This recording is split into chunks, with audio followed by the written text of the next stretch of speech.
إن الحمد لله نحمده تعالى ونستعينه ونستغفره ونعوذ بالله من شرور أنفسنا ومن سيئات أعمالنا من يهده الله فلا مضل له ومن يضلل فلا هادي له وأشهد أن لا إله إلا الله وحده لا شريك له وأشهد أن محمدا عبده ورسوله وبعد أيها الإخوة والأخوات السلام عليكم ورحمة الله وبركاته. Toutes les louanges donc vont à Allah subhanahu wa ta'ala pour nous avoir donc permis de pouvoir se rencontrer ici aujourd'hui avec les musulmans de Mérignac. Et je remercie aussi donc notre frère bien-aimé Hassan Hafidahullah bin Majdoub et toute son équipe, frères et sœurs, et tous ceux donc qui travaillent dans l'ombre. Qu'Allah subhanahu wa ta'ala vous récompense. Donc il y a de Mérignac, on me dit, de où aussi? Vraiment de partout. Apparemment chez vous en France, ça qui est bien, le territoire est immense, donc de partout. Et tous ceux qui se sont déplacés, qui sont venus d'autres villes, Wallah, c'est un plaisir de se rencontrer de cette manière, et vous verrez, Inch'Allah, Wallah, et vous verrez le bénéfice de cela le jour où vous serez heureux de trouver, subhanallah, une action faite pour Allah subhanahu wa ta'ala. Et la preuve, ya shabab, si vous êtes là, et quand je dis shabab, les jeunes, chez nous, il n'y a pas de vieux, ça n'existe pas. Tout le monde, alhamdoulilah, reste jeune, tant qu'il bouge, qu'il est actif, qu'il fait son possible, il est jeune. Sachez que vous êtes ici parce que vous aimez Allah subhanahu wa ta'ala et son prophète, ou sinon vous ne serez pas là. Et le fait que vous aimez Allah subhanahu wa ta'ala et son prophète, eh bien sachez aussi qu'Allah subhanahu wa ta'ala aime son serviteur lorsque celui-ci l'aime et se rapproche de lui. On parle d'amour naturellement, mais qu'est-ce qu'au juste? Et lorsqu'on parle d'amour d'Allah subhanahu wa ta'ala et de son prophète Muhammad sallallahu alayhi wa sallam, moi, aujourd'hui, donc pour mon intervention, étant donné qu'il y a plusieurs personnes qui vont passer, conférencières, donc moi, je vais prendre le côté prophétique. Comme ça, alhamdoulilah, il n'y a pas de répétition, entre guillemets, donc je vais prendre le côté prophétique, puisque le temps aussi est court. On vous dit que lorsqu'on parle d'aimer quelqu'un, la moindre des choses, ya shabab, c'est d'essayer de le connaître. Et ma partie aujourd'hui, comme d'habitude, je crois que les jeunes sont habitués à mon discours, entre guillemets, j'essaierai de les réveiller. Et j'essaierai aussi, entre guillemets, de faire des rappels à ceux qui sont déjà réveillés, mais qui sont de simples consommateurs. Ça veut dire, ils pratiquent, mais ils ne transmettent pas à l'extérieur. Ils aiment le prophète Muhammad sallallahu alayhi wa sallam, mais ils n'en parlent pas à l'extérieur. Parce qu'on a une partie, qu'Allah les guide, qui font rien de spécial. On a une partie qui est au courant de rien. On a une partie qui est au courant, mais qui, subhanallah, est égoïste, garde pour elle. Et on a une partie qui est au courant, mais croit avoir compris. Et émane de cette personne un semblant d'amour prophétique, lakin, lorsqu'on va aller voir et décortiquer cette manière de fonctionner, cette manière, entre guillemets, de montrer qu'on est sunni, eh bien à ce moment-là, on voit que des fois on est loin de la réalité. Et c'est pour cela qu'on ne doit pas tout simplement citer par automatisme le fait que l'on aime le prophète sallallahu alayhi wa sallam. Ça c'est la parole, il faut les actes. Et déjà, un des premiers actes qu'on va vous demander, c'est que lorsque l'on citera le nom et qu'on dira Muhammad sallallahu alayhi wa sallam, vous devez répéter. Ou bien vous devez plutôt dire sallallahu alayhi wa sallam. Sinon vous êtes parmi les avares, et là c'est grave, comme vous le savez. Donc le citer par automatisme, ça on a remarqué, beaucoup de gens, et il n'y a pas un seul ici parmi vous, que s'il fallait lui demander est-ce qu'il aime le prophète sallallahu alayhi wa sallam, il ne va pas dire non. Hasha lillah. Hatta, je vous donne ma parole, nous qui travaillons dans le social, dans la da'wa, même quand tu vas des fois dans un quartier où tu peux tomber, wallahi, sur quelqu'un qui est alcoolique, et tu le prends, il est plus ou moins conscient, et tu lui dis est-ce que tu aimes le prophète sallallahu alayhi wa sallam? Tu dis na'am, je l'aime. Lakin, comme on le voit, la réalité est autre. Pourquoi? On sait que beaucoup de familles parlent du prophète sallallahu alayhi wa sallam depuis que les enfants sont jeunes, parce qu'on les met à l'école arabe, ou bien parce qu'ils entendent quelques petites choses à la maison. Mais n'oubliez pas une chose, ya shabab, il y a d'autres familles qui n'ont aucun rapport avec notre prophète. Il n'y a rien. On n'en discute pas. On ne sait même pas qui il est. Comment est-ce qu'il a vécu. Et je peux même oser, entre guillemets, dire qu'aujourd'hui, en tant qu'enseignant, le frère Hassan Hafidahullah vous a dit j'enseigne dans un institut supérieur, comme j'enseigne aussi. Chez nous en Belgique, c'est différent que chez vous, et vous le savez. On a donc la religion islamique dans les lycées et collèges jusqu'au bac, dans tous les lycées et collèges de l'État, qui sont donc attachés à l'État. Donc ce n'est pas des collèges musulmans, rien à voir, parce qu'il y en a plein que quand ils entendent qu'on est enseignant, dans les collèges, ils croient que c'est un lycée musulman. Non, non, c'est des lycées laïques Mais en Belgique, donc comme il y a la reconnaissance des cultes, ça veut dire que chaque fois qu'il y a un musulman, obligatoirement on lui donne 2 heures de religion, de son choix, juif, chrétien et ainsi de suite. Et subhanallah, j'ai à peu près une centaine d'élèves à qui je donne cours. En partant depuis l'âge, donc je donne cours en secondaire jusqu'au baccalauréat, depuis l'âge de 13 ans jusqu'à 18-19 ans. Wallah, il est des fois triste. Je ne dirais pas le mot honteux, parce que nous on est toujours optimistes. Mais il est triste de voir que dans notre communauté, la plupart de nos jeunes, à part quelques renseignements, le reste, on n'est pas au courant de la vie du prophète sallallahu alayhi wa sallam. On soit honnête. Tu peux, subhanallah, demander, et faites un concours comme ça des fois entre vous les jeunes, tu peux demander quelques questions sur la famille du prophète sallallahu alayhi wa sallam, sur son enfance, comment est-ce qu'il a vécu, quels étaient les métiers qu'il a eus, qui était autour de lui, quelles sont les personnalités qui étaient autour de lui, qui a fait ceci, qui a fait cela, vous allez voir. Soit on a un groupe qui a vu le film Le Messager, et qui croit que le prophète avant d'aller en bataille, il y avait toujours une musique qui se faisait avant. Hein? La preuve, les jeunes, dès que tu lui mets avec le début du film, ça c'est le Messager. Je crois que ça se passait comme ça en ce temps-là. C'est-à-dire que le prophète avant d'aller à une bataille, hein, il y avait quelques compagnons là, avec des guitares et autres qui faisaient quelques Adil Aleh. Comme ça, il te le dit, le jeune. C'est comme ça qu'il y avait là en son. Non. Un autre, il va te dire, tu lui dis par exemple, tu connais Abdul Muttalib, il va te faire Abdul Muttalib. C'est pas le type qui. C'est comme s'il parle de quelqu'un du quartier par exemple. Il va même mélanger. Wallah, c'est réel les amis. Faites ce test des fois autour de vous et vous allez voir. Même si on devait le faire maintenant, vous verrez. Il y aurait des réponses à dormir debout. Et pire encore, c'est si jamais il y a parmi nous des convertis ou bien des personnes qui viendraient aujourd'hui et qui ne seraient pas musulmans et qui viendraient s'intéresser à l'islam et que l'on ferait un concours sur la sira du prophète sallallahu alayhi wa sallam, vous allez voir, impossible d'avoir 100% de réussite dans la salle. Défiez, vous verrez. Quand on fait un autre concours, vous avez raison, vous pouvez me dire que c'est normal qu'il y en a qui ne connaissent pas.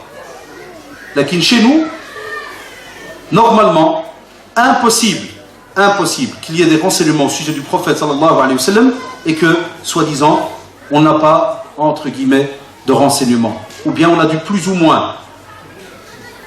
Quand tu lui dis quel âge il avait, sallallahu alayhi wa sallam, quand sa mère est morte, 7, c'est le Vogelpick là, avec le jeu de fléchette, 8. Puis tu lui fais, non, 10. Ah, s'il voit que tu tires la tête, il redescend plus bas. Ah, wallah, c'est honteux. Puis on parle du prophète sallallahu alayhi wa sallam. Là, qui on a remarqué, c'est très étonnant. Comment voulez-vous, billahi alaykum, vivre en tant que musulman la sunna du prophète sallallahu alayhi wa sallam, mais tu ne dis rien à son sujet. Et quand on dit à son sujet, première partie que j'ai citée, c'est la biographie, et la deuxième partie, c'est quoi? C'est toute la sunna du prophète sallallahu alayhi wa sallam. Les paroles, les faits, les gestes, comment est-ce qu'il a vécu? Comment est-ce qu'il a fonctionné avec les compagnons? Comment est-ce qu'il a fonctionné avec les musulmans? Comment il a fonctionné avec les non-musulmans? 36 cours, 36 leçons, à vie. Des leçons qui te permettraient, wallah, et toi le musulman, d'attirer d'autres personnes vers l'islam. Pourquoi? Parce qu'on te dirait, tiens, subhanallah, ce que tu viens de faire là, pourquoi tu l'as fait? Parce que c'est la sunna du prophète sallallahu alayhi wa sallam. Tu marches, tu arrives près de la porte de ton voisin, il y a un sac poubelle là qui gêne, tu le prends, tu le bouges, tu le remets bien, et lui, il est non-musulman, il est devant la porte, il te fait, mais pourquoi vous l'avez fait? Il y a une société de nettoyage qui passera demain. La benne à ordures va passer demain, pourquoi vous l'avez fait? Ah, parce que mon prophète, qui est Muhammad sallallahu alayhi wa sallam, m'a dit qu'un des degrés, une des branches de la foi, c'est imatatul ada anit tariq. C'est que je suis censé retirer quelque chose qui gêne sur le chemin. Et c'est un signe de foi, et c'est mon prophète qui me l'a enseigné. Voilà, c'est une da'wa que tu viens de faire. Tu n'es même pas venu sonner et lui dire, oui, bonjour, je viens vous faire la da'wa, il faudra m'écouter une demi-heure. Abadan, un acte. Et des fois, ça peut laisser la personne perplexe, et réfléchir même. Tu as de la pudeur, tu es un peu gêné, on va dire, subhanallah, pourquoi tu as autant de pudeur? Tu dis, non, le prophète, sallallahu alayhi wa sallam, à chaque fois le mot va sortir, il n'y a pas le choix, le nom va sortir. Il nous a dit qu'une des branches de la foi, c'est justement aussi al-haya, parce qu'il a dit dans le même hadith, wal-haya'u shu'batun min al-iman. Et al-haya, la pudeur, est une des branches de la foi. Mais tu ne lis pas, tu ne te renseignes pas. Il est tout à fait normal que tu ne seras pas répondre à ce genre de choses. Aussi, qu'on soit logique, si certains de nos jeunes, parce que c'est facile de toujours critiquer les jeunes, hein, mais si certains de nos jeunes n'ont pas connaissance de la vie du prophète, sallallahu alayhi wa sallam, ben, ces jeunes, on ne les a pas trouvés dans la rue, ils ne sont pas nés dans la rue, on ne les a pas trouvés dans un bac, on ne les a pas trouvés en dessous d'une voiture. Ils ont vécu dans les familles. Qu'est-ce que nos parents enseignaient à ces enfants? Et on va remonter la chaîne, étape par étape. Et qu'est-ce que nos enfants connaissent? Et qu'est-ce que nos parents connaissent? Et qu'est-ce que nos arrière-grands-parents et ainsi de suite connaissent? Et vous allez être étonnés, Shabab, parce que c'est en train de continuer à se transmettre de génération en génération. Et vous le savez très très bien. Vous prenez n'importe quel petit aujourd'hui. Et pas que petit. Si je vous dis que Messi, dans le numéro 42, pourquoi il y en a qui sourient direct? Parce que mon hadith est daïf. Pourquoi vous avez souri direct? Parce que c'est dans le cœur, c'est gravé là, c'est gravé dans le cerveau. Messi, il a quel numéro? Il a 10. Ah, ça dépend. Un autre spécialiste. Celui-là, il est rentré au sol. Hein, je ne vais pas le viser. Lui, il a été encore plus loin. Non, ça dépend. Si jamais on le change de côté dans le terrain, dans la sélection, gars. Allahu Akbar. C'est un faqih, même il est encore plus haut. Il m'a dépassé, gars. Non, mais ça, les jeunes. Vous avez remarqué comment on répond au tac, à la seconde. Sulh al-Hudaybiya, à quelle année? À l'aise. Prenez 5 minutes. Mais là, c'est tac au tac. Nos enfants vont dormir. Vous savez très bien combien de familles, subhanallah, au moment où l'enfant va dormir, et viens, je vais te raconter l'histoire des 3 petits cochons, les 3 petits hallouf. Et il s'assied à côté de lui, il est là. Un jour, un petit cochon est arrivé. Il dit, comment il est le petit cochon? Il est tout rose, il est tout magéré. Et le méchant, lui, il est venu. Il lui fait. Et le petit, il monte comme un petit schizo, comme ça. Il grandit, mais il connaît que les petits cochons, les petits loups, les petits cadas. Et un jour, on lui dit, Abou Bakr. Abou Bakr, il joue où, Abou Bakr? Non, c'est un compagnon, frère. C'est compagnon de qui? C'est compagnon. C'est même compagnon, qu'on soit honnête, les gars. Hein, un jeune normal, est-ce qu'il emploie le mot compagnon? En général, quand je dis c'est qui ce gars, tu ne me dis pas c'est mon compagnon. C'est un français encore un peu oublié. Tu me dis c'est mon ami. Donc c'est pour ça qu'ils sont étonnés. Alors que ceux qui lisent beaucoup dans le domaine de la religion, dès qu'ils entendent le mot compagnon, ils savent qu'on parle de qui? De Sahaba, ridallahu alayhim. Regardez quand tu es habitué à lire, wallah, et ton cerveau, à la seconde, il fait un schéma. À la seconde, ceux qui sont habitués parmi vous, faites-le aimer aux autres. Dès que je dis, moi, la preuve, dès que je dis le mot compagnon, ceux qui sont habitués à lire, ya shabab, wallahi, automatiquement, ils vont vers où? Ils vont vers Sahaba, radallahu alayhim. Tandis que quelqu'un qui n'est pas habitué à lire, et tu lui dis, est-ce que tu as lu la vie du compagnon Abou Bakr? Il va dire, hein? Non. C'est des mots qui ne sont pas gravés chez nous. Et voilà pourquoi est-ce que tarbiya, l'éducation qu'on est censé donner à nos enfants, depuis qu'ils sont petits, wallahi, c'est quelque chose comme, mashallah, gravé sur de la roche, sur de la pierre. Ça ne bouge pas. C'est connu, hein? On n'arrête pas de le rappeler. Et on n'arrête pas de le répéter. Tout ce qu'on apprend à nos enfants depuis qu'ils sont petits, vous le voyez, subhanallah. Ils le répètent plus tard. Hatta même notre comportement, si notre manière de fonctionner est une manière prophétique, wallahi, tes enfants le voient. Ya Shabab, vous avez une responsabilité sur le dos. Il y a les jeunes, il y a ceux qui vont se marier, ceux qui m'ont accosté tout à l'heure et qui m'ont dit, voilà, donnez-nous un conseil, on va se marier, on va faire. Voilà, parmi les choses que vous devez absolument faire avant le mariage, instruisez-vous, garçons et filles. Et des fois, je taquine encore plus les filles que les garçons. Vous savez pourquoi? C'est la fille qui éduque, c'est la mère qui éduque. Normalement, c'est les deux. Mais on sait très bien qu'aujourd'hui, que des fois, à cause de nos programmes, la mère, la preuve, moi je suis ici tout le week-end, qui éduque mes 5 enfants? C'est moi? Moi je suis un mauvais éducateur, wallahi. Je suis loin d'être un éducateur dans ma famille. Mais c'est mon épouse, Hafidallah, qui prend la relève. C'est elle qui les éduque pendant 48 heures. Et c'est elle qui va leur dire andak haram ou bien halal ou bien attention kada, parce que le prophète, quand il vous dire alaj, parce que le prophète sallallahu alayhi wa sallam, pas parce que ton père il va te péter, il va te couper en deux, ou bien il va te chérir, il va t'éclater. Ah, c'est une autre éducation. Sahoulala. Quand tu apprends à l'enfant depuis qu'il est petit, ne fais pas ceci, ne fais pas cela. Alaj, parce qu'Allah subhanahu wa ta'ala, parce que le prophète sallallahu alayhi wa sallam. Et la preuve, le prophète sallallahu alayhi wa sallam le faisait même aux petits enfants, lorsqu'il enseignait l'aqid à la fois aux petits enfants. La petite fille Hadith al-Jariya, très connue, elle vient chez lui, il vient chez elle, Afwan, et lui dit, Aïna Allah, où est-ce qu'il est Allah? Elle lui dit, Fis sama, dans le ciel. Et qui suis-je? Elle lui dit, tu es Muhammad Rasulullah sallallahu alayhi wa sallam. Il dit, libérez-la. Elle est musulmane, tu es mu'mina, tu es croyante. Abdullah ibn Abbas, il est petit avec lui, il marche. Ya Ghulam, regarde, c'est son cousin, Abdullah ibn Abbas. Et subhanallah, pendant qu'il marche, jamais le prophète sallallahu alayhi wa sallam, ya shabab, ne ratait une occasion d'éduquer les petits. parce qu'ils voulaient absolument, et ils savaient, c'est eux la relève. C'est eux la relève. Et lui dit, Ya Ghulam, ihfadillah yahfadka. Allahu Akbar. Tu dis que tu es vraiment quelqu'un qui, subhanallah, dit qu'il aime Allah subhanahu wa ta'ala. Ihfadillah. Protège les limites. Protège les limites qu'Allah subhanahu wa ta'ala t'a instaurées. Et tu verras. Tu les protèges, Allah subhanahu wa ta'ala te protégera sur terre. Protège-les. Et si tu les protèges, t'inquiète. Wallah, tu vivras bien sur terre. Et ça, c'est qui l'enseignait? Le prophète sallallahu alayhi wa sallam. À qui? À son cousin. À quoi ça nous sert? À nous, aujourd'hui, après 1400 ans minimum, de se retrouver devant le texte et de se dire, Wallahi, la parole qu'il a donnée à Abdullah ibn Abbas est une parole qui peut aller jusqu'à la fin des temps. Elle n'est pas limitée dans le temps. La sunna du prophète sallallahu alayhi wa sallam n'est pas limitée dans le temps. Et le prophète sallallahu alayhi wa sallam est resté comme ça dans plein de choses. Par exemple, il va parler de la prière. Sallu kama ra'aytumuni usalli. Priez comme vous m'avez vu prier. Ne viens pas me dire non, mais j'aime le prophète sallallahu alayhi wa sallam. Oui, mais excuse-moi, je t'ai vu prier tout à l'heure. Je le fais avec certains de mes élèves, des fois, on fait une prière, par exemple, et je leur dis priez nafila, priez 2 rak'at. Alors vous priez pas, monsieur? J'arrive, je vais à mon bureau 2 secondes, priez 2 rak'at. Je m'assieds, je regarde de loin. Oh là, 32 styles. 32 styles de prière. Ah, il fait Allahu Akbar. L'autre, Allahu Akbar. Il manque quoi après? Quelle autre position il manque? Quand tu viens, tu dis, comment tu pries au fait? Ah, c'est une prière, monsieur. C'est à quel mode? Ah, monsieur, Aoudoubila, monsieur, c'est la prière, hein, pas rigoler, monsieur. Hein. Je ne demande pas mieux, je veux bien ne pas rigoler. Mais c'est quel modèle? Tu l'as où? Qui te l'a appris? Combien de petits ont appris comme ça, des fois, sans même discuter avec les parents? Vous connaissez le système de prière qu'on a à l'ancienne. C'est-à-dire, dès que l'enfant il commence à grandir, qu'est-ce qu'on faisait? On est passé par là. Notre salé. Et le wahi va descendre. La révélation va descendre. Donc le petit il se met, et puis il regarde. Donc si son père il prie Aouj, il va prier Aouj. Ah, c'est la vérité.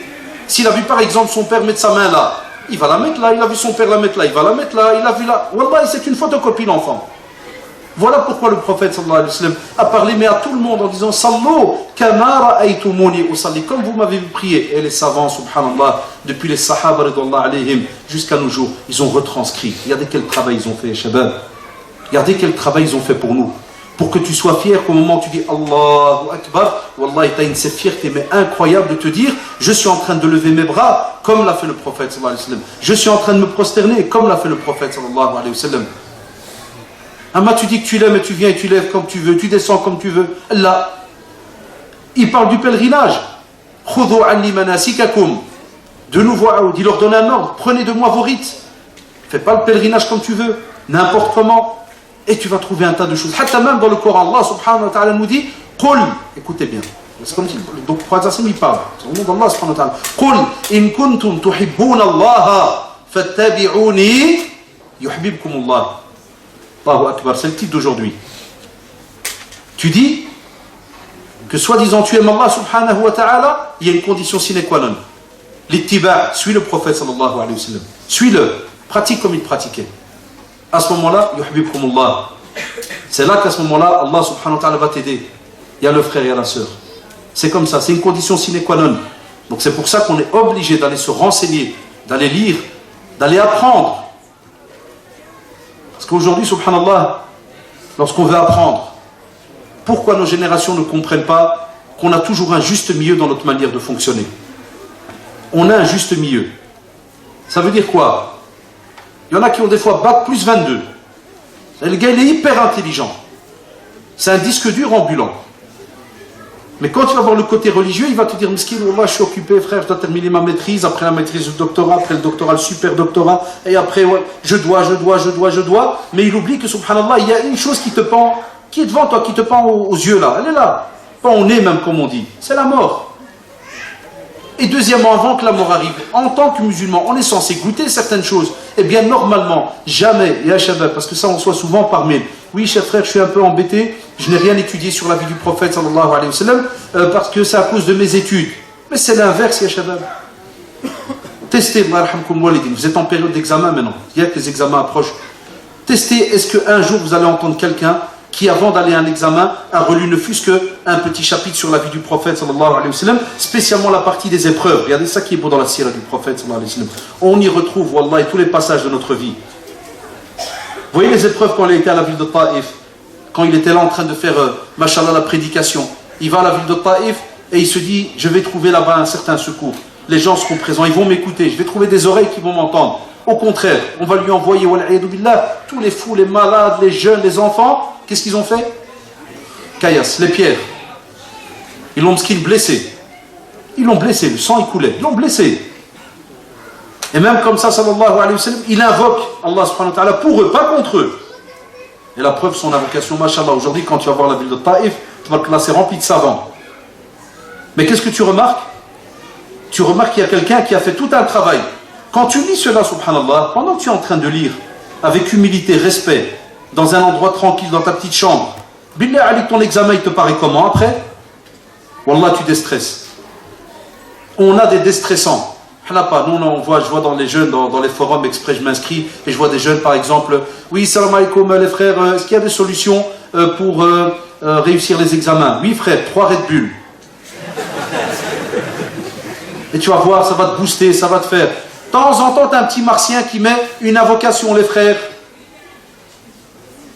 Et encore après, tu vois, il n'y a plus de réponse pour lui. C'est la vérité, les gars. On a une drôle de manière de fonctionner avec la sunna du prophète sallallahu alayhi wa sallam. On est censé, normalement, vous voyez quand on va dormir, on a une petite armoire, une petite table de chevet. Normalement, il y a des ouvrages qu'on doit retrouver tout le temps à côté de soi. Le Coran d'office, un livre sur la biographie du prophète et au moins minimum un livre dans le domaine de l'aqida, du dogme.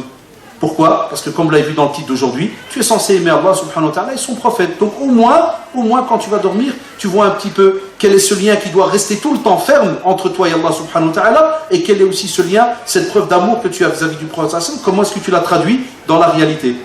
Aussi, quand on parle de lecture, ne me dites pas qu'on ne sait pas lire.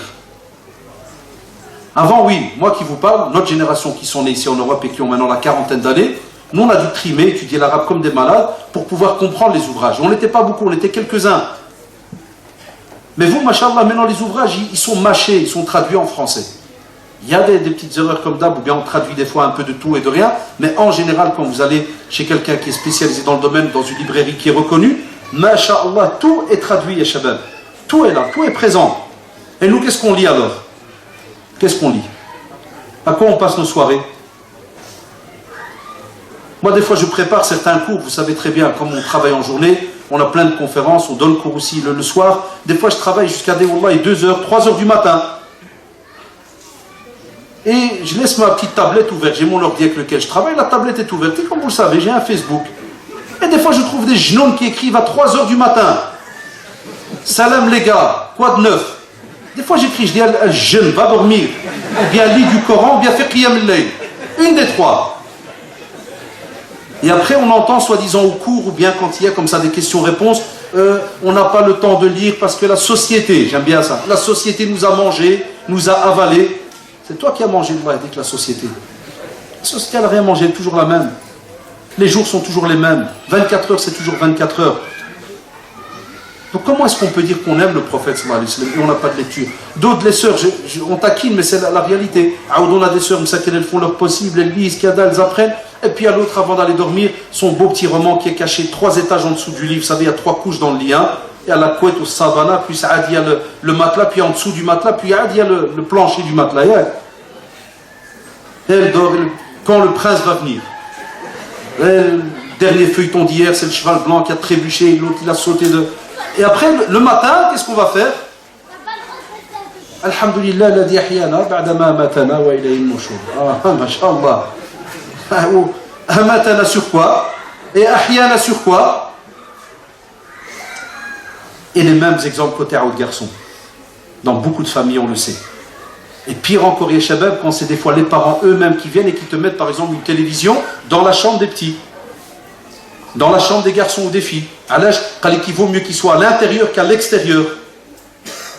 Et il apprend quoi alors? Pendant des années, pendant des mois, il est drillé à ce qu'il voit. Vous savez très bien, j'avais fait un dars là-dessus sur les médias et la famille. Et il est là, et il voit, et à son aise, comme si de rien n'était. Mais on sait très bien. On garde certaines habitudes. Et des fois, Wallah ya shabab, on les garde pendant des années. Et voilà pourquoi, subhanallah, on est étonné une fois que les jeunes sont mariés. Demandez aux anciens et aux parents qui marient leurs enfants, il y a des couples qui tiennent même pas un mois. Wallahi, il y a des couples qui tiennent même pas quelques semaines. Parce qu'il n'y a pas de sunna, il n'y a pas de vie du prophète, il n'y a rien, on voit rien. Et ils le disent eux-mêmes, il y a un vide religieux, il y a un vide spirituel dans le couple. Tandis que si tu étais habitué à fonctionner de cette manière-là, en étant, c'est-à-dire rattaché à la sunna du prophète, rattaché à Allah subhanahu wa ta'ala, à tout le temps revoir certains sujets, wallah, une fois que tu es marié, le programme religieux continue. Donc la sunna est aimer le prophète, c'est un amour sans faille, mais jusqu'à la mort. Pas seulement pendant une petite période. Et je ne vous parle même pas de ceux qui vont vite étudier la religion 3 semaines avant le mariage. Pourquoi? Parce que c'est un genre de business.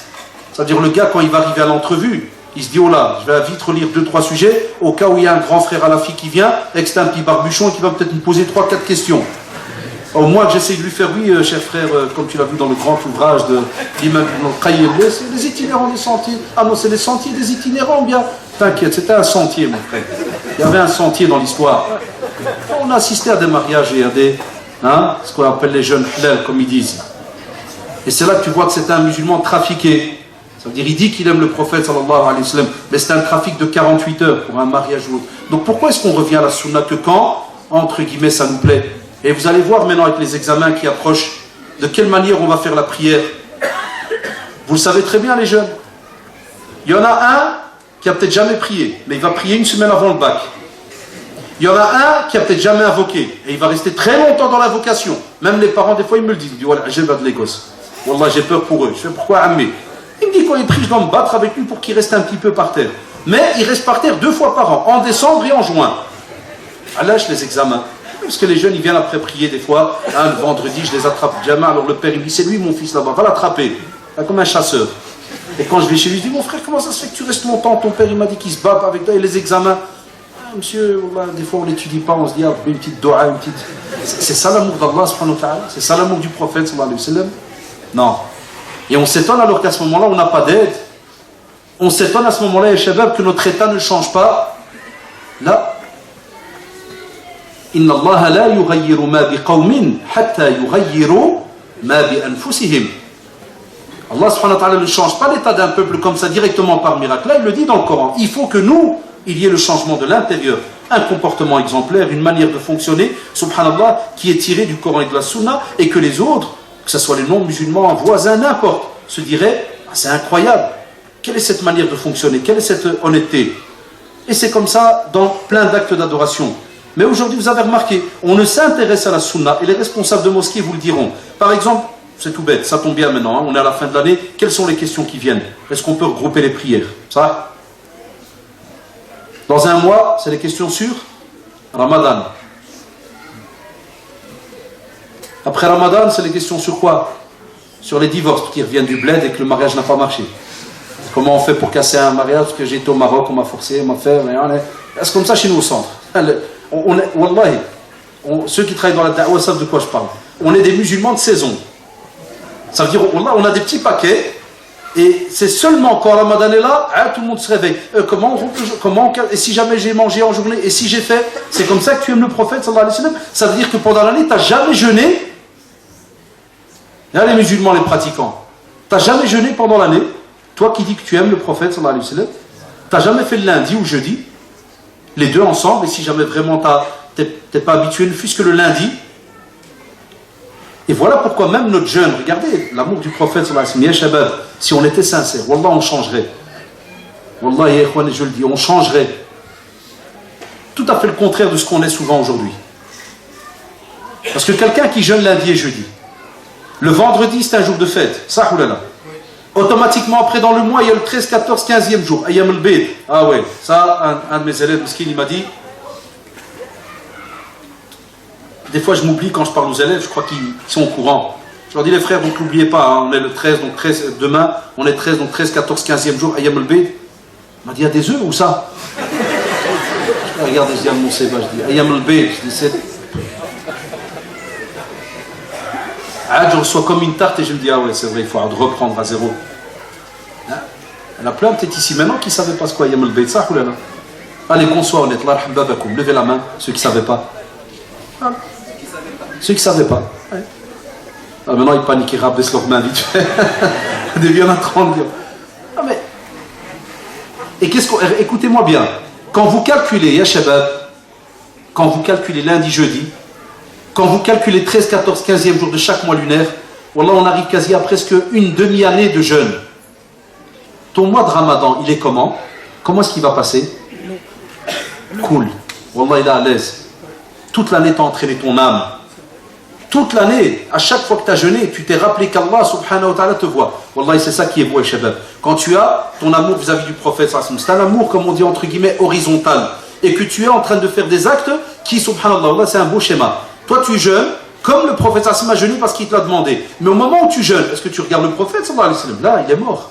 Man kana ya'budu Muhammadan, fa inna Muhammadan qad mat. Sallallahu alayhi wa sallam. Tandis que celui qui adore Allah subhanahu wa ta'ala, il est hayy la yamout. Allah subhanahu wa ta'ala est présent. Il n'y a pas de fin ni quoi que ce soit, et vous le savez. Il est le premier sans début et il est le dernier sans fin. Revenez dans les ouvrages de l'Aqid al-Tahawiyya, ainsi de suite, les jeunes. Ils l'ont même retraduit en français ce dernier temps. Mais, pendant que tu jeûnes, tu fais attention à qui? Par rapport à tes actes, tu fais attention à qui en te disant Ya Allah, tu vois, Allah subhanahu wa ta'ala, Ya Allah, accepte mon jeûne. Ya Allah, aide-moi durant cette journée-là. Donc, wallahi, les deux vont de pair. L'amour d'Allah subhanahu wa ta'ala et l'amour de son prophète Muhammad sallallahu alayhi wa sallam, ils vont de pair dans les actes que l'on fait. Même quand tu pries, la même chose, tu pries comme le prophète a prié, mais au même moment, c'est pour qui que tu pries? Pour Allah subhanahu wa ta'ala. Qui tu veux qu'il accepte cette prière? C'est Allah subhanahu wa ta'ala. Tout le temps, tu auras ces deux relations, et shabab. Et c'est pour cela qu'Allah d'alikum, on a remarqué que même si on a, subhanallah, le jeûne du mois de Ramadan, et des fois, il ne change rien en nous. Pourquoi? Parce que c'est un simple jeûne de saison. C'est un petit régime pour certains. C'est même un régime forcé. Parce que même quand Ramadan vient, vous avez remarqué, il y en a même qui se disputent. C'est pur, il est déjà là, Ramadan. Ça va vite. On a déjà entendu Drali chez nous. Il est déjà là. Purée, c'est exagéré cette année. C'est exagéré cette année. D'autres qui nous contactent, monsieur, il n'y a pas de cas de force majeure, c'est des longues journées. Normalement, tu dois être heureux, tu dois te dire Allahu Akbar. Au plus c'est long, au plus le bénéfice est immense. Et tu serres la ceinture, et tu es fier, et tu te dis écoute-moi bien, toi qui vis ici à l'est, tranquille, ça veut dire que ceux qui habitent dans le sud de la France, c'est pas comme nous on est au nord, donc le soleil on le voit une fois tous les 2 ans. Donc vous, au moins, alhamdoulilah, ici il fait déjà chaud, mashallah alaikum. Ça veut dire que beaucoup de familles ils ont les ventilateurs, puis l'airco, ceci, cela. Imagine-toi. Un instant, tu fermes les yeux et tu essayes d'imaginer le désert. Tu essayes d'imaginer l'Arabie. Ne vois pas l'Arabie d'aujourd'hui, avec les hôtels et tout ce qui tourne. Là, l'Arabie au temps du prophète, il n'avait rien. Quelques palmiers par-ci, par-là. Petite maison de quelques mètres. Le prophète avait des pièces, wallahi, de quelques mètres. Tu lèves la tête, tu touches le plafond. Pas de nourriture chaude, comme a dit Aïcha, plus de 3 jours et 3 nuits. Des dattes et de l'eau. Et la plupart du temps, il était à jeun. Aïcha disait, il rentrait, sallallahu alayhi wa sallam, il disait, est-ce qu'il y a à manger, ya Aïcha? Elle lui dit non. Il dit, inni sa'im. Vous savez. Il lui disait, pas retourne chez ta mère. Divorcez pas. Wallah, les jeunes, j'ai parlé du mot divorce pour cet exemple, c'est pourquoi? Sinon, mettant en pratique certains actes et qu'on est sincère, parce qu'on n'a pas les moyens, ceci, cela, wallah, et quoi qu'il y ait, tu as toujours comme échappatoire positif lequel? La sunna du prophète, sallallahu alayhi wa sallam. C'est pas parce qu'il n'y a pas à manger qu'on va se dire, purée, qu'est-ce qu'on va faire? Tu sais quoi, je crois qu'on va emprunter à crédit à la banque, on va prendre un petit 200 €, on va descendre à découvert, on va faire, badal, wallah, le musulman, jamais, s'il est intelligent et qu'il connaît la sunna du prophète, il vient par exemple, il arrive, il se lève le matin. Je donne un petit exemple. Je sais qu'aujourd'hui ça paraît très bizarre tout ça, mais c'est une réalité. Combien de fois il nous arrive, tu te lèves le matin, tu mets les mains en poche, il y a zéro, il n'y a rien. Tu as ton petit GSM là, tu envoies un petit SMS, un texto, pour voir, subhanallah, qu'est-ce qui reste sur le compte, on te met zéro, il n'y a rien. Est-ce qu'il n'y en a pas qui paniquent à la seconde? Est-ce qu'il n'y a pas des maris qui s'énervent à la seconde? Même la femme, elle te le dit. Je reconnais mon mari et je sais pourquoi il est fâché, c'est quand le compte en banque est diminué. À distress. Est-ce qu'on a été voir, nous, dans la sunna du prophète, sallallahu alayhi wa sallam? Des fois, on va voir un tas de médiateurs, un tas de psychologues, de ceci, de cela, de couples, alors qu'on a des fois des petites solutions que tu commences, ne fût-ce que la première heure. Tu te lèves, il n'y a rien, tu regardes ton épouse, il est sa'im, on est à jeun. Bismillah, viens, tu crois, on est à jeun. Et après Rabbi Kbir en journée. Parce que celui qui est à jeun, il a mis son dossier entre les mains de qui? D'Allah subhanahu wa ta'ala. Et est-ce que Allah subhanahu wa ta'ala va te délaisser? Jamais de la vie. وَمَن يَتَّقِ اللَّهَ يَجْعَلْ لَهُ مَخْرَجًا وَيَرْزُقْهُ مِنْ حَيْثُ لَا يَحْتَسِبْ. Deux cadeaux. Tu crains Allah subhanahu wa ta'ala, c'est-à-dire que tu te mets, mashallah, dans une position d'humilité, de crainte et de peur révérentielle vis-à-vis de lui subhanahu wa ta'ala. Eh bien, il te donne deux cadeaux. Wallahi, deux cadeaux que personne ne pourrait te donner au monde. Premièrement, il te trouve une issue dans ta vie. Chaque fois que tu auras un problème, Wallah, il y a une issue. C'est lui, Allah subhanahu wa ta'ala, qui donne sa parole. Et deuxièmement, qu'est-ce qu'il fait? Il te donne des bienfaits, des moyens de subsistance de là où tu n'imagines même pas. Subhanallah. Et ce que je vous dis, on est tous passés par là. Ce n'est pas quelque chose d'incroyable que j'ai vécu, ou bien que certains parmi vous, et nos parents encore plus, quand ils sont arrivés ici en Europe, ou alors qu'il n'y avait rien du tout. Regardez combien, avec leur sincérité, combien? Plus de 2500 minimum, mosquées, associations en France. Minimum, ya shabab. Avec le peu, des fois ni bac ni rien du tout. Des fois certains étaient agriculteurs, fermiers, ceci, cela, ou bien pauvres des familles simples. On a eu toutes les... Et même comme ça, regardez, avec l'intention, sincérité. Et à ce moment-là, tu te lèves et tu dis, alhamdoulilah, voilà, je suis à... Wallah, et combien de fois ça nous arrivait? Tu te retrouves à zéro, tu te lèves le matin, il n'y a rien. On est passé, moi qui vous parle, alors qu'on est ici en Europe. Il m'est déjà arrivé, voilà, tu te lèves un matin, il n'y a plus rien. Mra dit, qu'est-ce qu'il y a à manger aujourd'hui? Tu lui dis, shaht, rien. Alhamdoulilah. On jeûne, on jeûne. Et tu voulais d'autres? Tu veux me manger ou je te mange? On jeûne. Et des fois, subhanallah, wallah, ikhwan, une fois, comme ça, c'est du vécu, et d'autres vont se retrouver dans l'exemple. Une fois, toute la journée, rien, shaht, tu marches, tu dis, ah, Rabbi, j'ai quelques euros. Il reste encore 2-3 jours avant que la paye elle vienne et tout. Et subhanallah, wallah, et des fois l'après-midi, le facteur il vient, il sonne, oui. Vous pouvez descendre, il y a un chèque pour vous. Hein? Ah, j'habite au 6e. Hein? Tu as l'ascenseur, tu l'oublies. Wallah, vous savez comment il est l'être humain quand il est face à une ouverture. Et tu arrives, tu vois le chèque et tu vois la lettre avec, et quand tu lis, on s'est trompé dans les calculs de contribution de 2008, et on vous remet 250 euros. Moi, je ne remonte plus. Ça, là.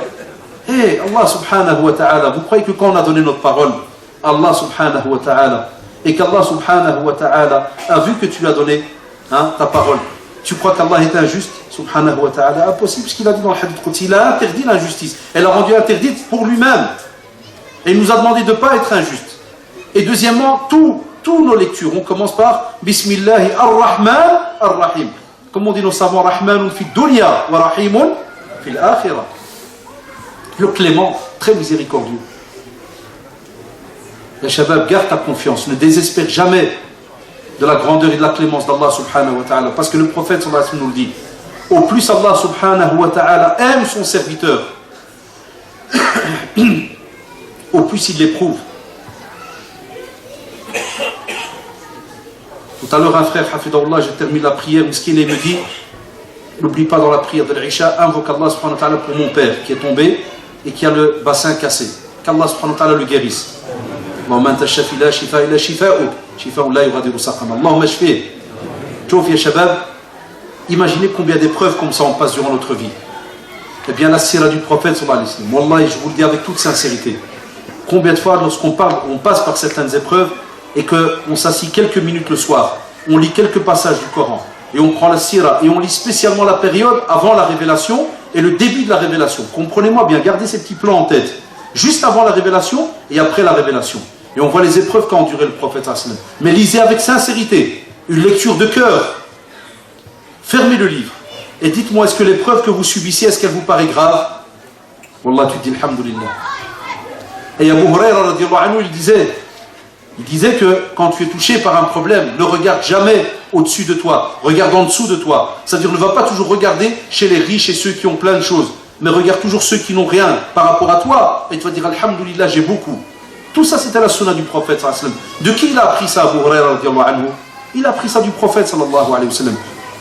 Aïcha radiallahu anha, sa servante, elle dit un jour, une femme est venue, elle a apporté donc comme un cadeau à Aïcha radiallahu anha, des dates. Quelques instants après, subhanallah, une pauvre, elle vient, elle toque. On a faim. Elle lui dit, donne-lui des dates. Après elle, de nouveau, une autre vient. Elle lui dit, donne-lui des dates. Et puis encore, et puis encore. L'assiette s'est vidée. Aïcha radiallahu anha n'a pas fait attention. Arrive l'heure du repas. Elle dit à sa servante, apporte à manger. Elle lui dit, Ya al-Mu'minin, Ya la mère des croyants. Le seul repas qu'on avait, dès que les dates là, tu vois les dates tout à l'heure là, tu as tout donné. Alhamdulillah, ça fait. Oh là, c'est trop rapide, Yak. Comme ça, sans discussion, sans cri, sans rien, sans médiation, on appelle les pères, les mères, on appelle la tante, je viens avec un joie, ou bien le garçon qui appelle sa mère, elle a tout dilapidé, elle a tout donné. Oui, parce qu'aujourd'hui à Mérignac, il y avait une brocante, elle a tout donné de ce qu'on avait. Où est-ce qu'on est? Où est-ce qu'on a appris même, wallahi, tout ce qui est le côté, subhanallah, éthique, moral, c'est-à-dire même avec l'éthique vis-à-vis d'Allah, subhanahu wa ta'ala, mais intérieurement. Wallahi, si tu ne l'apprends pas dans le comportement du prophète, sallallahu alayhi wa sallam, de ses épouses, spécialement nos femmes, qu'Allah les préserve, elles voient aussi du côté du prophète, sallallahu alayhi wa sallam, pour leur pratique, mais elles voient aussi du côté des épouses, nos mères, du prophète, sallallahu alayhi wa sallam. Alors, c'est des exemples à suivre. Aussi, le comportement vis-à-vis des gens. On dit aimer le prophète sallallahu alayhi wa sallam. Wallahi, honte à nous. Je pèse les mots. Honte à nous comment est-ce qu'on fonctionne des fois, entre guillemets, entre nous les musulmans et vis-à-vis des non-musulmans. Et ici, j'interpelle spécialement nos jeunes qui pratiquent. Allah yarda alikum. Allah yarda alikum ya shabab. Toutes ces maladies que l'on voit ces derniers temps. Cette gangrène qu'il y a ces derniers temps, qui est nouvelle depuis quelques années entre les jeunes, de s'entretuer, de se casser, que ce soit dans les forums, dans les sites, les fatawas, ceci, cela, c'est catastrophique. On a des castes maintenant chez les jeunes. Il y a ceux qui ont déjà, je ne veux pas rabaisser qui que ce soit, mais il y en a qui ont comme des listes. Toi, tu es au paradis, toi, c'est pas sûr. Je viens de te connaître, on n'est pas sûr. Toi, tu es déjà foutu, désolé. Toi. Et j'assiste aux discussions avec des jeunes. C'est mon travail, les amis. Est-ce que c'était ça le comportement du prophète sallallahu alayhi wa sallam? Qu'est-ce que tu as appris? Il y a le jeune, il y a la sœur. Qu'est-ce qu'on a appris du comportement du prophète sallallahu alayhi wa sallam dans le domaine du pardon, dans le domaine de l'écoute, la communication? Rien que ces trois choses. C'est ce qui nous touche aujourd'hui tous les jours. Comment est-ce qu'on est entre nous? On arrive à s'écouter? Comment est-ce qu'on est, entre guillemets, quand on est face à quelqu'un qui diverge avec nous? Comment on fonctionne? Est-ce qu'on prend la peine, machallah, de l'inviter, une petite tasse de thé, kada, et de commencer avec un beau sourire, uhibbuka fillah, je t'aime en Allah, subhanahu wa ta'ala. Déjà, des jeunes aujourd'hui, quand je leur avais dit une fois ça en classe, je dis à des jeunes, je n'oublierai jamais cette anecdote, c'était en septembre, j'ai dit, premier cours, je me suis dit, je vais parler de mahabba, l'amour entre les frères. Parce que j'avais une classe de grands et avec des garçons. Et je leur dis, les amis, vous savez, quand tu es enseignant, des fois au début de l'année, tu oublies l'année d'avant. Hein, tous les vautours que tu as eu, les bons, les mauvais. Et je commence avec eux en disant l'amour, kada, entre frères et tout. Puis je dis, voilà, la sunna du prophète, apprenez à dire à ton frère, uhibbuka fillah, je t'aime en Allah. Un jeune m'a dit, Haddash, reste dans tes limites. Reste dans tes limites. Comment ça, on commençait à être dans la cour en bas là. Je commençais là, oh Abdel, je t'aime. Mohamed, je t'aime. Subhanallah, je l'ai regardé, et pourquoi pas? Il me dit, mais t'es malade, monsieur, je te parle sérieux maintenant. Parce qu'ils savent que je blague des fois, blague halal, hein. Il dit, wesh, tu nous fais une blague, mais non. Je dis, je parle sérieux, les gars, il y a même une réponse. Si je te dis, je t'aime en Allah, tu dois dire, ahabbak Allah, alladhi ahbabtana fi. Tu dois me répondre. Allez, eh ben, il y en a un, wallah, il est venu chez moi après, il m'a dit, monsieur, wallah, moi je te respecte, hein.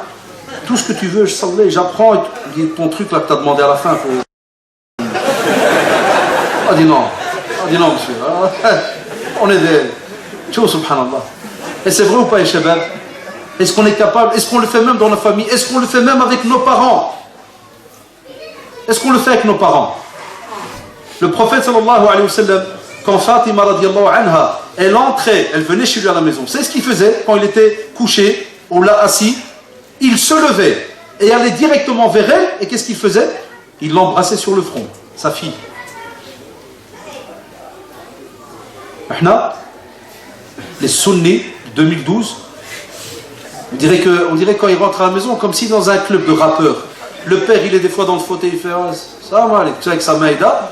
Le type il est à 20 mètres, plus ou moins, ça dépend de la porte où ce qu'elle est. Puis il fait c'est bon. Ah oui, parce qu'il est occupé. Et naam. C'est un musulman, mais c'est un musulman très occupé, qui n'a même pas le temps d'aller et d'embrasser la tête de son père ou de sa mère. Et moi je vous parle de uhibbuka fillah. On a délaissé cela, c'est pour ça qu'entre nous, on ne vit pas la sunna du prophète sallallahu alayhi wa sallam. Wallahi, parce qu'à l'intérieur, on ne nous a pas appris, depuis qu'on est tout jeune, ces beaux signes d'amour et d'amitié. Pourquoi? Si on nous avait appris ça depuis qu'on est petit, comme il se doit, eh bien, maintenant, on n'aurait pas des jeunes, allez voir dans les sites, les mises en garde, les ceci, les cela, 24 sur 24, il y en a qui bouffent que de la viande, que du cadavre, du matin au soir, sous l'égide de la sunna du prophète sallallahu alayhi wa sallam. Et après, il te dit, fais attention, si quelqu'un te dit ce que je viens de te dire, c'est que c'est un malin, il veut t'arnaquer. Jamais tu sors de l'équation. Jamais tu sortiras de cette équation. C'est le gars qui dit déjà à l'avance qu'est-ce que je vais te dire. Tiens, vas-y, trouve une solution.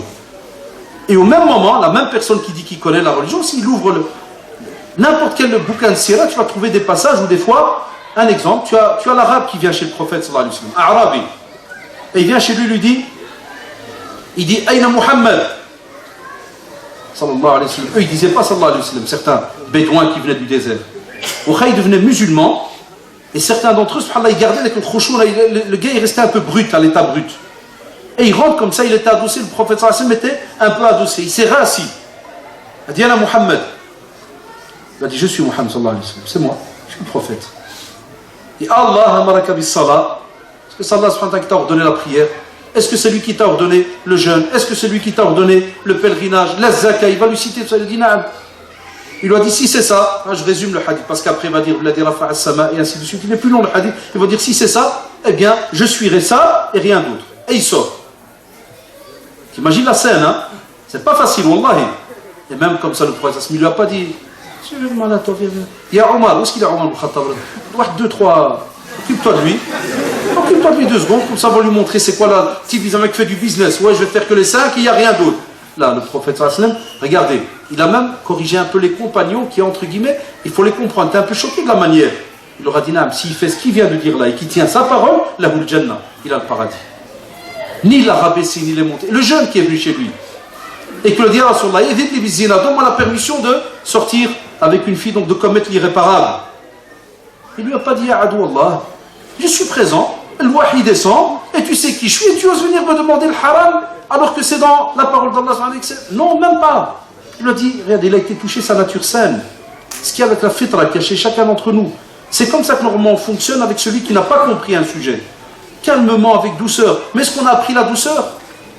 Le prophète il va d'abord toucher sa nature saine, son intelligence, et lui dire, est-ce que tu l'accepterais pour ta mère, ta soeur, ta tante, tous les gens que tu aimes, tu ne voudrais pas qu'ils soient touchés? Il lui a dit, non, ya Rasulallah, ne fais pas alors aux autres ce que tu n'aimerais pas qu'on fait au tien.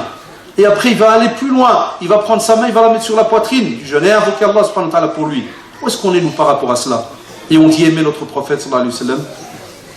Et ça, ya shabab, on doit l'apprendre. Voilà, nous, on le fait avec les petits-enfants à la maison. Et il y a beaucoup de jeunes maintenant, des jeunes couples qui le font. Moi, quand des fois, les deux gosses, ils vont venir chez moi, par exemple, 2 de mes enfants, vous savez très bien, ceux qui ont des gosses, comment ça se passe. Là, il vient.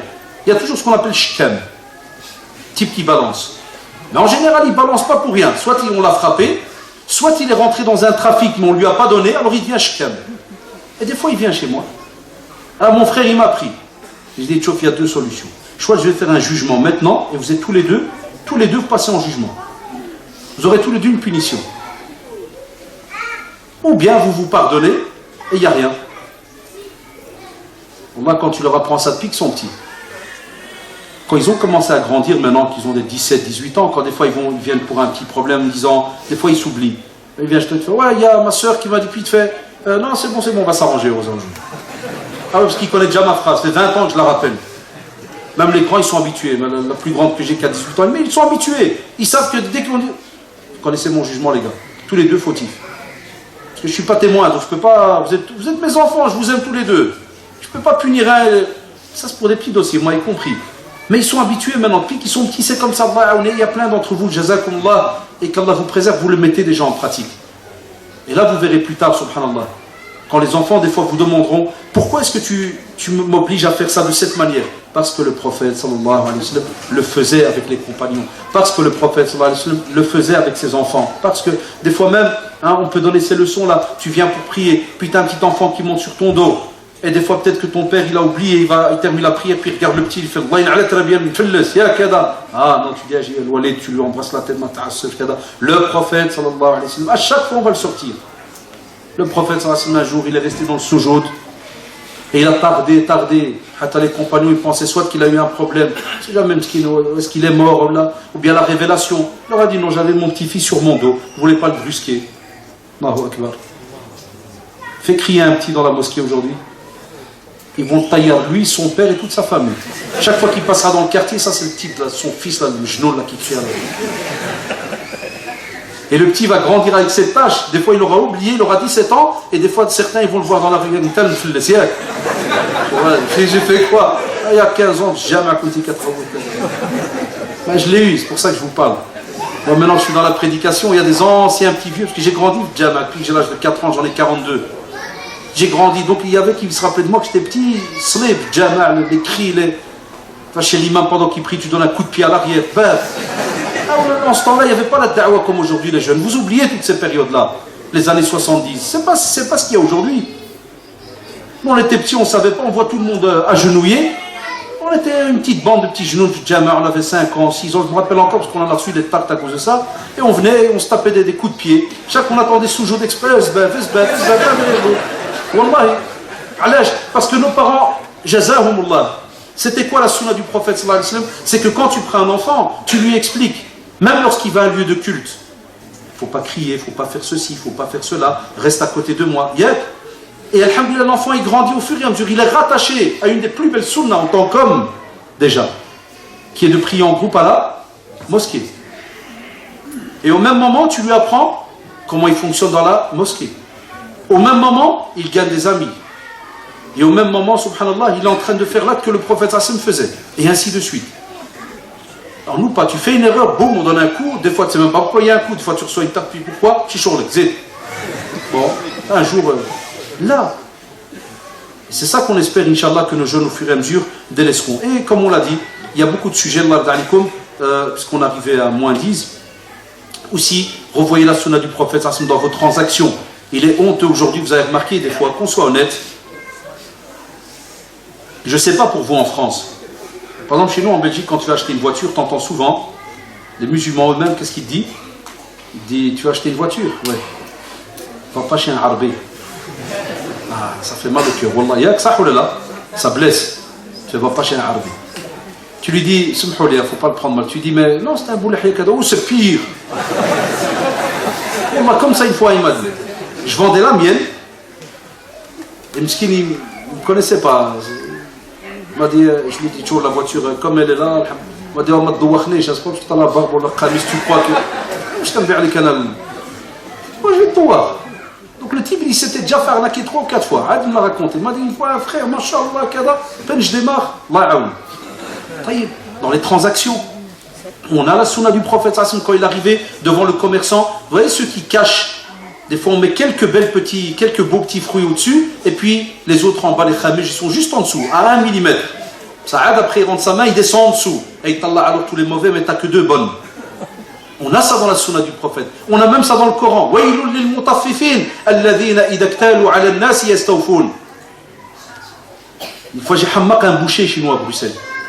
Vous savez très bien que nous, les Arabes, quand on va chez un boucher, c'est pas comme les Français. On ne prend pas, par exemple, 220 grammes de kifta. Bon, c'est comme ça. Nous, c'est 1 kilo, 1,5 kg, 2 kilos. Une fois, je suis rentré chez un boucher, je teste. Je lui ai dit, c'est 220 grammes de kifta. Il m'a dit, 220 grammes de kifta. Je l'ai vu, il n'était pas bien. Il me regardait d'un air comme ça. Moi, je fais ça. Et puis, je regarde la balance. Wallah, il m'a mis 250 grammes, 4 kilos. Puis, je m'approche contre le 220. Ah, sahabi, contre le 220. Je m'asseb, il enlève, il m'a dit. Puis, je lui ai dit, Wallah, tu sais bien que je mange ça, je peux même te manger à toi pour rigoler. Je rigolais avec lui. Wallah, tout un peu, il s'est relâché. Je lui dis, Wallah, moi je suis professeur de religion Kada, je teste avant de parler aux gens. Et je voulais tester cette affaire de Waylul lil mutaffifin. Toi, le commerçant, tu connais cette sourate-là? Je vois tout ce qu'il y connaît. Les anciens du bled et tout, quand hafid un peu le Coran, il connaît. Quand tu prends 30 grammes, après 50 clients par jour, ça fait combien de kilos de kefta que tu as refilé en schleit? Il m'a dit, Wallah, là c'est vrai. Il m'a dit, Wallah, m'en fais attention. C'est vrai ou pas les jeunes? Et bien plus tard, quand tu vas travailler, montre et prouve que tu aimes le prophète sallallahu alayhi wa sallam. De quelle manière? Ne vole pas ton patron. Il y a des jeunes qui te disent, par exemple, tu lui dis, à quelle heure vous commencez chez vous? C'est à 8h. T'es là à 8h? Non, 8h15. Pourquoi? Le patron, c'est un kafir billah. Et alors? Crève la dalle, hein. C'est pas un non-musulman qui va m'ordonner d'être là à 8h. Hey, si c'est un musulman, d'accord, mais Jean-Jacques, il va me dire à 8h. Un non-musulman, il me désordre. Il n'y a pas 8h, j'ai à 8h10, meurs. Je travaille avec les jeunes, je sais ce que c'est. Une fois dans une caisse d'un style d'Auchan qu'on a chez nous Carrefour, la même chose. La personne arrive à la caisse, je vois que la caissière elle se trompe. Et j'entends là l'arabe comme ça, il dit à l'autre, il fait oh, elle m'a rajouté 20. L'autre il fait jma'. Comme ça. Après, subhanallah al-adim, écoutez bien, je l'ai coupé, je lui ai dit Allah taqil rud la 20. قال لي مشي شغلك. Écoutez, ah non, moi j'aime bien ça, je suis un kamikaze, wallah. Dès qu'il m'a dit mchi shorlek, encore il m'aurait dit kada, dès qu'il m'a dit mchi shorlek, je dis madame, je dis, vous avez remarqué comment on discute moi et lui? Il m'a dit oui. Eh bien parce qu'il voulait vous remettre 20 €, vous êtes trompé. Il m'a regardé comme ça. Oui madame, oui, ce que j'ai aimé, subhanallah, écoutez bien, entre moi et lui, il avait la haine, il n'y a pas de problème. Après, on s'est excusé dehors, kada et tout, parce qu'il m'a écouté parler avec la caissière, non musulmane.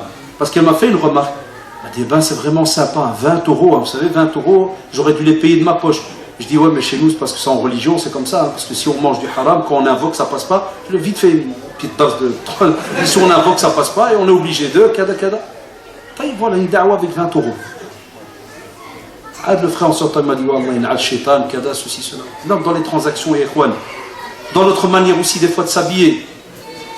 Et vous allez me dire, quel est le rapport, l'habillement et la sunna du prophète, sallallahu alayhi wa sallam? C'est parce que, subhanallah, le musulman, et même les ulama, que ce soit dans l'Ifta, en Arabie, partout, dans tous les grands comités de savants et autres, ils ont régi, subhanallah, l'habillement du musulman, même lorsqu'il vit dans des pays non musulmans. On reste sur ce qu'on appelle des grandes règles.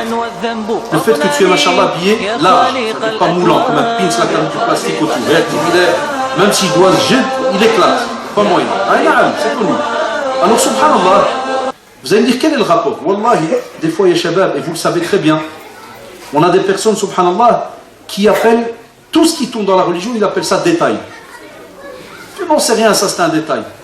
Fais attention à ça, non, c'est un détail. Fais attention, non, c'est un détail. On vous dit, Allah d'alikum. Vous avez remarqué, on a parlé de tous les domaines, l'habillement, nourriture, comment vivre ensemble, comment vivre avec les autres, avec son épouse, ses enfants. Minimum 7 à 8 sujets, on a cité. Eh bien, tous ces sujets-là sont, wallahi, pleins de petits détails. Et quand tu les regroupes tous ensemble, tu es dans la sunna du prophète, sallallahu alayhi wa sallam. Mais on ne peut pas jouer. On ne peut pas aussi jouer avec l'habillement. C'est pour ça que je conseille vivement, que ce soit nos sœurs, que ce soit nos frères, toujours bien se renseigner. Comme par exemple des fois nos sœurs, on parle toujours de la polémique, comme d'habitude, le voile. Mais des fois je dis à certains non-musulmans qui nous taquinent, je dis, vous inquiétez pas, même le voile on ne l'a pas compris. Parce que même chez nous, le voile c'est une mode, chez certains. Même l'habillement côté homme, c'est des fois une arnaque. Combien de fois j'ai pas eu un des jeunes qui exprès le jour où il est convoqué pour aller à un RMI ou à un service social, qu'est-ce qu'il fait ce jour-là? Il s'habille en pakistanais, il met un turban et il va. Je dis à Géan, c'est comme ça que tu t'habilles d'habitude. C'est comme ça que tu t'habilles. Puis il me dit, ouais, c'est bien, ouais, je sais quoi. Vous avez compris? C'est-à-dire, au plus on va habiller ma'ouaj, au plus le belge, là, le français qui est assis dans le bureau, il va te regarder et il dit, oh là, c'est quoi ça? Et toi tu rentres, fais semblant, oui, je viens chercher un emploi. Non, monsieur, il n'y a rien. Et toi, ça me fait le triste. Oh, c'est dommage, j'aurais aimé travailler pour l'État. Dès que tu sors, prochaine convocation, on y va. L'habillement de la sunna, ce n'est pas un habillement qu'on emploie pour aller des fois voler ou trafiquer ou faire ceci ou cela. Et en général, alhamdoulilah, certains jeunes, ils savent de qui je parle. Ceux qui le font, ce n'est pas ceux qui sont habitués à être habillés. Souvent, par exemple, quand ils sont en dehors du travail, ils vont au travail, c'est normal, ils mettent un pantalon, chemise, veste, c'est tout à fait normal. Et dès qu'ils terminent le travail, des fois, on a envie. Des fois, même nos parents, on les a vus comme ça toute notre vie. Moi, mon père rentrait du bâtiment, il mettait le djellaba, il allait à la mosquée. On a nos traditions, ça, on a nos manières de s'habiller, on a un tas de choses. Et c'est machallah, c'est large, fatfat, t'es à l'aise. Moi, je parle de ceux qui ne sont pas habitués, ils ne s'habillent même pas comme ça. Mais ils se jouent de la sunna et ils se jouent de certains habits pour, entre guillemets, arriver à certaines fins. Et je termine, il y en a qui le font même pour les mariages. au nom de soi-disant l'amour du prophète, mais en vérité c'est du pur mensonge. Khalid, tu veux te marier? Khalid fait le frère. C'est un nouveau code. Et à la fille, on lui dit fais la sœur. Il y en a qui me l'avouent dans Facebook et compagnie, en privé, t'envoient, oui, je me sens hypocrite. Pourquoi? Là, j'étais quelqu'un qui, en général, j'avais aucun rapport avec la religion, ni ceci, ni cela, et j'ai dû faire une petite transformation une semaine avant d'aller commencer à demander en mariage. Est-ce que c'est ça l'amour du prophète, sallallahu alayhi wa sallam, les shabab? Est-ce que c'est ça l'amour de la sunna? Donc vous avez remarqué, les jeunes, tout ça, tout ce qu'on vient de dire, wallahi, c'est beau. Pourquoi? Parce que le prophète, sallallahu alayhi wa sallam, Allah subhanahu wa ta'ala dit à son sujet, la yantiqu anil hawa. In huwa illa wahyun yuha. Tout ce que le prophète sallallahu alayhi wa sallam nous a révélé, nous a demandé de faire, nous a enseigné, wallahi, c'est pure révélation. Et si c'est de la révélation, ça vient de qui? Ça vient de celui qui t'a créé. Donc il ne te voudra que du bien. Donc suivez la sunna du prophète sallallahu alayhi wa sallam comme il se doit, dans un juste milieu et avec connaissance, et en posant des questions quand on n'est pas au courant, et on patiente avant de prendre un jugement, et ainsi de suite. Et Allah subhanahu wa ta'ala, qui nous préserve tous et qui nous aide à fonctionner entre guillemets sur cette terre d'après ces deux outils qu'il nous a donnés, le Coran et la Sunna, qui vont nous aider, Inch'Allah, et je l'espère, à s'approcher d'Allah subhanahu wa ta'ala et aussi d'aimer le prophète, en le prouvant dans nos actions. Subhanakallahumma wa bihamdik, nashhadu an la ilaha illa anta, astaghfiruka wa atubu ilayk. Subhana rabbika rabbil izzati amma yasifun, wa salamun ala al-mursalin, walhamdulillahi rabbil alamin.